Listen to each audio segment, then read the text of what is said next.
Alhamdulillah, nahmaduhu wa nasta'inuhu wa nastaghfiruh wa na'udzu billahi min syururi anfusina wa min sayyiati a'malina may yahdihillahu fala mudhillalah wa may yudlil fala hadiyalah. Asyhadu an la ilaha illallah wahdahu la syarikalah wa asyhadu anna Muhammadan abduhu wa rasuluhu alladzi la nabiyya ba'da amma ba'du. Amalan Syawal kelima, kenikmatan berbuah pahala. Salah satu tujuan pernikahan yaitu agar bisa melampiaskan syahwat. Baik syahwat itu dimiliki oleh wanita, terlebih syahwat besar yang dimiliki oleh laki-laki. Daya tahan dalam menahan syahwat menjadi pertimbangan bagi para ulama untuk menentukan apa hukum menikah bagi seseorang. Menikah itu, menurut para ulama, menjadi wajib hukumnya ketika seseorang itu sudah mampu secara fisik, sudah mampu secara materi, dan juga mampu secara mental, atau cukup umur. Tetapi dia itu tidak bisa menahan syahwatnya. Ini menurut pendapat mazhab Imam Malik. Jadi wajib bagi seseorang yang punya kategori seperti ini. Sudah mampu menikah, tetapi tidak bisa menahan syahwatnya atau susah menahan syahwatnya. Kemudian ada lagi hukum menikah menjadi sunnah. Apabila kondisinya dia mampu menahan syahwat, namun secara kemampuan itu masih belum memenuhi. Dalil-dalil yang digunakan diantaranya adalah sabda Rasulullah SAW, diriwayatkan oleh Bukhari dan Muslim. Rasulullah SAW bersabda, "Ya ma'syarasy syabab, wahai para pemuda, man istata'a." Di sini wujudul istidlalnya atau jadi saksi bahasannya. Siapa saja di antara kalian yang sudah mampu minkumul ba'a falyatazawwaj, yang sudah mampu menanggung nafkah, hendaknya dia menikah. Fa innahu aghsul basar, karena menikah lebih mampu menundukkan pandangan. Wa ahsanul lil farji, menjaga kemaluan. Wa ma lam yastati, sementara siapa yang tidak bisa, fa alaihi bissaumi, maka hendaknya ia saum. Fa innahu lahu wijaun, karena puasa itu bisa menjadi tameng syahwat baginya. Dalam hadis yang disebutkan tadi, terdapat kata manistato'a, yang artinya mampu, yang menjadi salah satu syarat dianjurkannya menikah. Perkara syahwat ini memiliki nilai urgensi yang besar, karena dia menyerang hampir di setiap waktu. Tidak heran, langkah yang Rasulullah SAW perintahkan adalah melaksanakan saum untuk menahannya.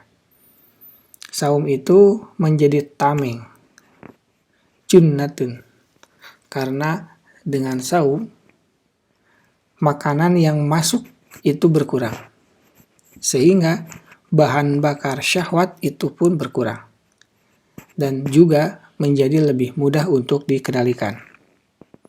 Al-Imam Al-Ghazali menyebutkan diantaranya, jarang merasa kenyang itu menjadikan pikiran menjadi lebih jernih dan cemerlang. Ketika pikiran dibawa untuk beribadah, maka akan menjadi lebih mudah. Beliau lalu mengutip sabda Rasulullah SAW yang artinya, hidupkanlah hatimu dengan sedikit tertawa dan sedikit kenyang, dan sucikanlah ia dengan lapar pasti hatimu akan menjadi bersih dan lembut. Kemudian hadis Ibnu Abbas diriwayatkan oleh Ibnu Majah, Rasulullah Shallallahu Alaihi Wasallam bersabda, "Man saba'a wa nama fasa qalbuhu thumma qala likulli syai zakatan." Barang siapa yang kenyang dan tidur, pasti hatinya keras. Kemudian beliau bersabda lagi, setiap itu mempunyai zakat, dan zakatnya badan adalah lapar. Kita pun mengetahui bahwa saum itu menghabiskan waktu siang kita. Dan pada saat saum itu berbuka, saum itu lepas, yaitu pada waktu malam hari, maka kita disunahkan untuk segera tidur. Untuk apa? Di antaranya kaitannya dengan pembahasan kita, yaitu untuk syahwat kita agar tertekan. Meskipun dia akan tetap muncul.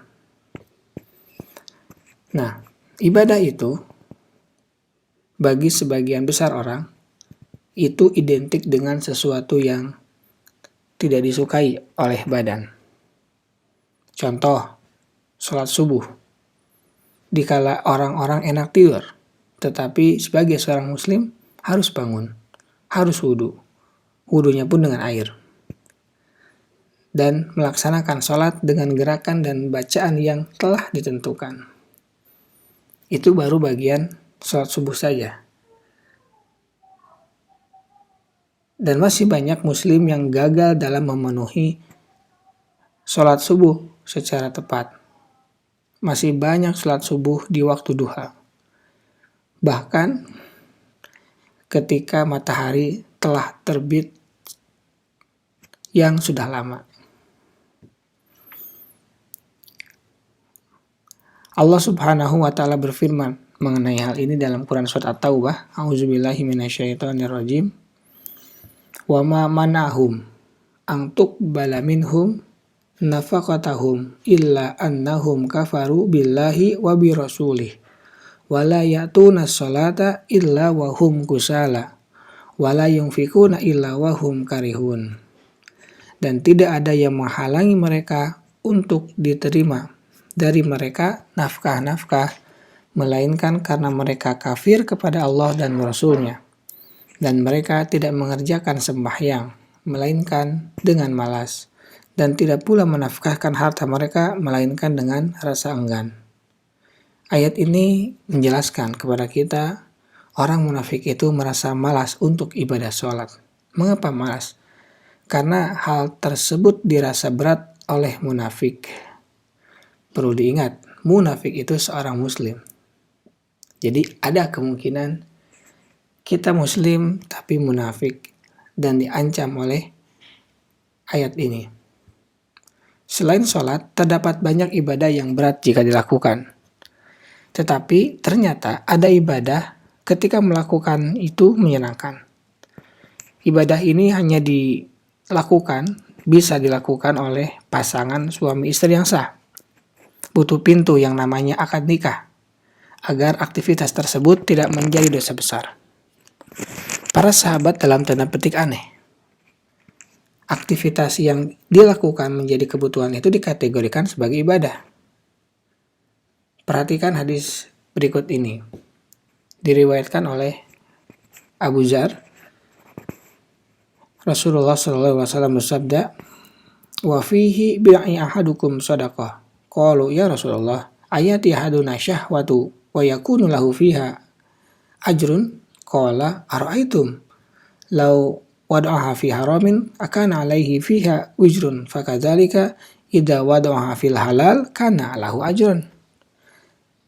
Dan hubungan intim di antara kalian adalah sedekah. Para sahabat bertanya, wahai Rasulullah, bagaimana bisa mendatangi istri dengan syahwat di situ tubuhi bisa bernilai pahala? Ia berkata, Rasulullah SAW menjawab, bagaimana pendapatmu jika ada yang meletakkan syahwat tersebut pada yang haram atau berzina, bukankah bernilai dosa? Maka sudah sepantasnya meletakkan syahwat tersebut pada yang halal mendatangkan pahala. Hadis riwayat Muslim nomor 1006. Maka dari hadis itu ternyata ada tuh ibadah yang menyenangkan dan bernilai pahala. Dan ini juga telah dikonfirmasi langsung oleh sahabat kepada Rasulullah SAW. Namun, tentu ada beberapa hal yang harus diperhatikan agar aktivitas tersebut dapat bernilai ibadah. Caranya adalah kita harus melakukannya dengan maksud untuk memperoleh keturunan yang soleh. Kemudian melakukannya untuk membentengi diri agar tidak terjerumus dalam zina. Agar pasangan tidak memandang hal-hal yang diharamkan. Juga agar tidak berpikiran atau bermaksud yang bukan-bukan atau niat baik lainnya. Itu penjelasan dari Imam An-Nawawi ketika menjelaskan hadis ini. Terdapat perbedaan para ulama mengenai hal ini. Apakah harus melakukannya dengan niat atau tidak? Sebagian ulama mengatakan tidak, karena tekstual hadis menyatakan maka meletakkan syahwat tersebut pada yang halal bernilai pahala. Tidak disebutkan oleh Rasul untuk adanya niat. Tapi pandangan ulama lain mensyaratkan ada niat. Berdasarkan dalil, misalkan di riwayat Imam Bukhari, innaka lang tungfiqu nafaqatan tabtagi biha wajhallah illa ujirta 'alaiha hatta ma taj'alu fiha fi mur'atak. Tidaklah nafkah yang engkau cari untuk mengharapkan wajah Allah kecuali engkau akan diberi balasan karenanya sampai apa yang engkau masukkan dalam mulut istrimu. Jadi dalam hadis tersebut ada kalimat tidaklah nafkah yang kau cari untuk mengharapkan wajah Allah. Biha wajah Allah. Dalam firman Allah juga disebutkan dalam Quran surat An-Nisa. Yang artinya tidak ada kebaikan pada kebanyakan bisikan-bisikan mereka kecuali bisikan-bisikan dari orang yang menyuruh manusia memberi sedekah atau berbuat ma'ruf atau mengadakan perdamaian di antara manusia. Dan barang siapa yang berbuat demikian karena wa may yaf'al dzalika ibtigha amardatillah. Ini barang siapa yang berbuat demikian, yaitu berbuat baik untuk mencari keridhaan Allah, maka akan diberikan pahala yang besar. Jadi harus ada niat. Nah, dari pandangan yang disebutkan, melakukan ibadah yang menyenangkan itu harus disertai dengan niat yang ikhlas. Itu lebih kuat dibandingkan dengan yang tidak dengan niat. Maka mulai saat ini niatlah pada saat melakukannya dengan niat yang ikhlas. Sebagaimana dijelaskan oleh Imam An-Nawawi tadi. Agar nilainya itu bisa berpahala lebih banyak. Dan yang tidak kalah penting, sebelum melakukannya, kita itu harus disunahkan untuk membaca doa. Agar setan itu tidak bisa ikut dalam aktivitas tersebut. Dan tidak bisa mencelakakan anak jika ditakdirkan oleh Allah menghasilkan anak. Doanya yaitu Bismillah Allahumma jannibnis syaitan wa jannibnas syaitana ma razaqtana. Dengan menyebut nama Allah, ya Allah jauhkanlah kami dari gangguan setan dan jauhkanlah setan dari rezeki yang Engkau anugerahkan kepada kami. Hadis ini sahih riwayat Bukhari. Dan yang paling penting, karena kita masih berada di bulan Syawal, melakukan hubungan suami istri pada bulan Syawal ini juga menambah pahala. Karena ini juga sebagian sunnah yang bisa dilakukan di bulan Syawal. Sebagaimana pengakuan Aisyah berdasarkan hadis riwayat Muslim. Aisyah mengatakan, wabana bi fi syawalin. Rasul SAW itu menggauliku pada bulan Syawal. Maka merupakan suatu sunnah ketika menikah atau memiliki pasangan untuk melakukan hubungan suami istri di bulan Syawal. Subhanaka Allahumma wa bihamdika asyhadu an la ilaha illa anta astaghfiruka wa atubu ilaik. Assalamualaikum warahmatullahi wabarakatuh.